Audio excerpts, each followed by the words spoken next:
So hello, today now we are starting question number 18 of exercise of work energy power chapter, exercise question 18 of SCR book. The question is saying that a 250-gram block slides on a rough horizontal surface. Find the work done by the frictional force in bringing the block to rest. If the initially moving at speed इतने से चल रहा है तो frictional force कितना work करेगा ताकि वो रेस्ट पे आ जाए.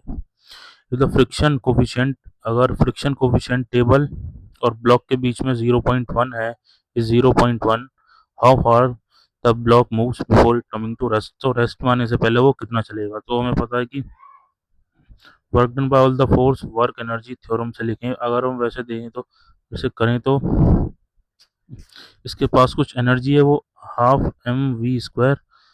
ये एनर्जी जीरो करनी है, ये सारी एनर्जी लूज करवाएगा फ्रिक्शन वर्क करके. तो इतनी एनर्जी लूज करेगा वर्क डन बाय फ्रिक्शन, इतना वर्क करेगा फ्रिक्शन. अगर इसी को वर्क एनर्जी थ्योरम से देखें, work energy theorem, work done by friction is equal to kinetic energy final minus kinetic energy initial. तो work done by friction is equal to, finally वो rest पर आ जाएगा और इनिशियली उसकी kinetic energy half M V square. तो work done by friction is equal to by 2 into mass है 250 grams को केजी में कन्वर्ट करेंगे तो 1000 से डिवाइड, और 40 सेंटीमीटर पर सेकेंड है, इसको मीटर पर सेकेंड में 10⁻⁻2 इसका स्क्वायर. तो work done by friction is equal to -1/2 1/4 into 1600 into 10⁻⁴. तो ये 2 4 जा 8, 8 2 जा 16, तो -200 इंटू 10⁻⁴. तो वर्क डन बाय फ्रिक्शन आ जाएगा -0.02 जूल्स. यही ए पार्ट में पूछा हुआ है. सेकंड पार्ट में पूछा है अगर इसका को फ्रिक्शन कोफिशिएंट इतना है तो कितनी लेंथ, मतलब कितनी लेंथ चलने के बाद रेस्ट पर आ जाएगा.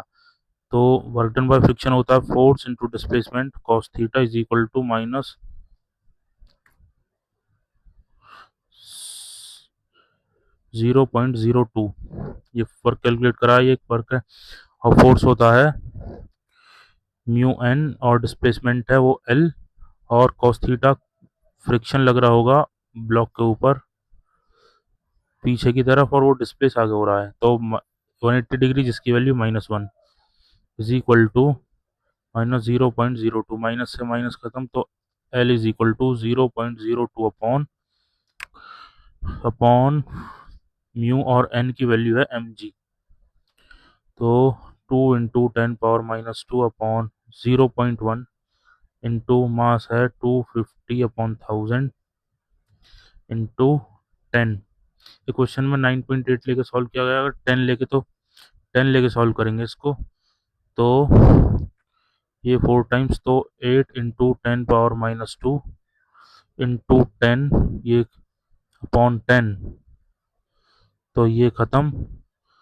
ये इतने मीटर्स चलेगा, इसको 100 से मल्टीप्लाई करेंगे तो सेंटीमीटर्स में आंसर आ जाएगा 10⁻⁻2 इंटू 100. तो ये 8 सेंटीमीटर चलेगा. और हमने ये 10 लेके सॉल्व करा, 9.8 लेके सॉल्व करते तो उससे स्लाइटली ग्रेटर आंसर आता जो कि होता 8.2 और 8.3. नहीं आंसर है. एक बार आंसर की मैं चेक करते हैं. Answer question number 18 work done by friction है -0.02 और बी पार्ट का आंसर है 8.2 सेंटीमीटर. आंसर करेक्ट है. होप आपको क्वेश्चन समझ में आया होगा. मिलते हैं नेक्स्ट वीडियो में.